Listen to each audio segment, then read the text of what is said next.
Boa noite, eu sou o Felipe, sou acadêmico de medicina da Universidade do Estado de Mato Grosso e juntamente com meu colega de sala, Ian Barbosa, nós Boa vamos noite. discutir hoje um caso clínico para o trabalho final da disciplina de Imaginologia 2, ministrada pelo professor Diego Gumieri. Então, vamos dar início à discussão. Bom, baseado então no caso clínico que foi passado pelo professor, nós, alunos, éramos responsáveis por construir um caso clínico para a gente discutir posteriormente as imagens.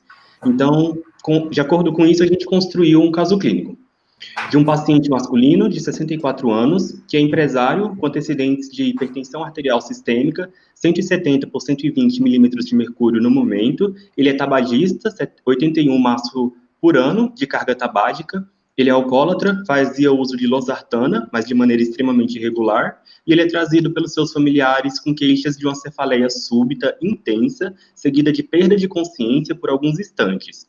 E, quando ele acordou, ele apresentou uma fraqueza dos membros esquerdos, sendo cerca de 30 minutos antes da admissão no pronto-socorro de Cuiabá.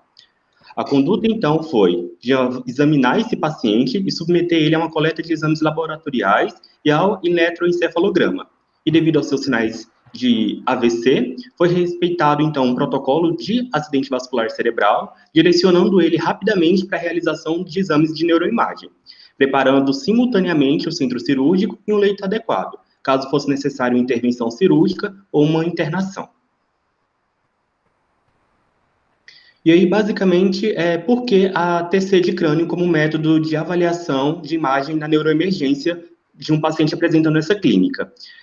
Basicamente, é o método que ele se mostra mais eficaz, tanto em relação a identificações de padrões cerebrovasculares na emergência, quanto de uma relação de custo e benefício. Essa tomografia computadorizada, além de ser muito mais rápida, mostrando esses eventos, ela vai favorecer esse atendimento na emergência. Então, nesse caso específico, ela vai possuir também uma alta sensibilidade para eventos hemorrágicos. E é a principal escolha na emergência, seja para o diagnóstico de um quadro ou até o manejo clínico e acompanhamento desse paciente. E a história clínica desse paciente que trouxe ele até a emergência, junto a uma avaliação física realizada pelo médico no momento, vai corroborar para a nossa primeira hipótese no momento de que o paciente está fazendo um acidente vascular cerebral hemorrágico. Agora a gente vai ver as imagens discutidas pelo Ian, da TC de crânio. Só um instantinho, eu vou fazer esperar no caso o programa adiante.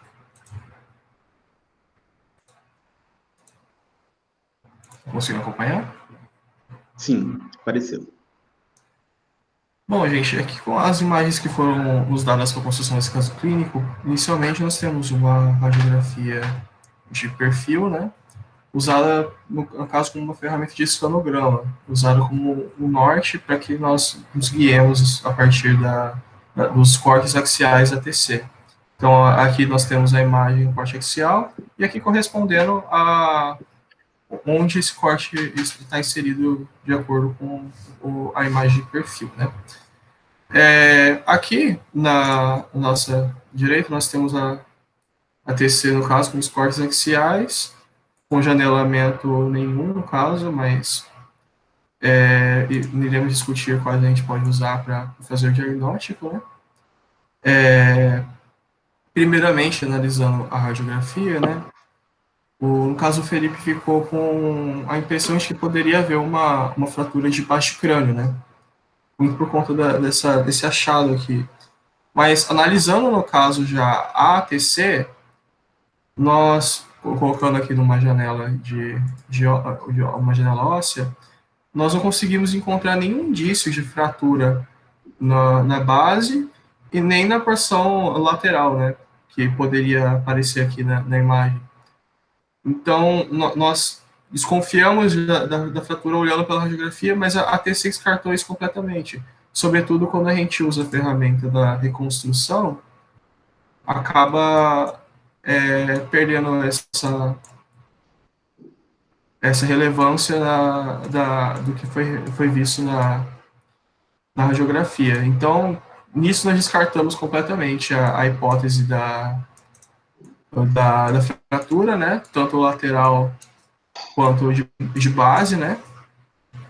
E analisando já na janela de angiografia, no caso, a, a, a janela vascular, nós vamos identificar, no caso aqui, eu acho que no caso dela não está tão bem clara, né? Mas janela cerebral fica muito claro aqui o sangramento nessa região, né? Assolando principalmente o tálamo, né? Os núcleos da base. E no caso aqui, pela nossa análise, seria um acometimento de artéria cerebral posterior, né? Causaria esses sintomas, como a gente descreveu no nosso caso clínico, de queda súbita de consciência. Provavelmente também haveria uma perda de consciência após se acordar, né? No caso, o nosso paciente acordou, ele teria uma queda de consciência, provavelmente o plasma dele estaria afetado. Nessa região da artéria cerebral posterior e comunicante posterior, ele poderia afetar também os nervos cranianos, causando alguns achados clínicos, como o, o reflexo fotomotor afetado, como por conta do nervo oculomotor, no caso, o acompanhamento da córnea, né, muito por conta do acometimento do nervo craniano abducente.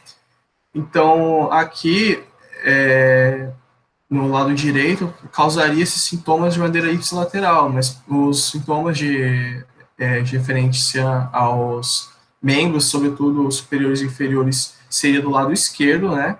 O lado contralateral, de acordo com o acometimento aqui.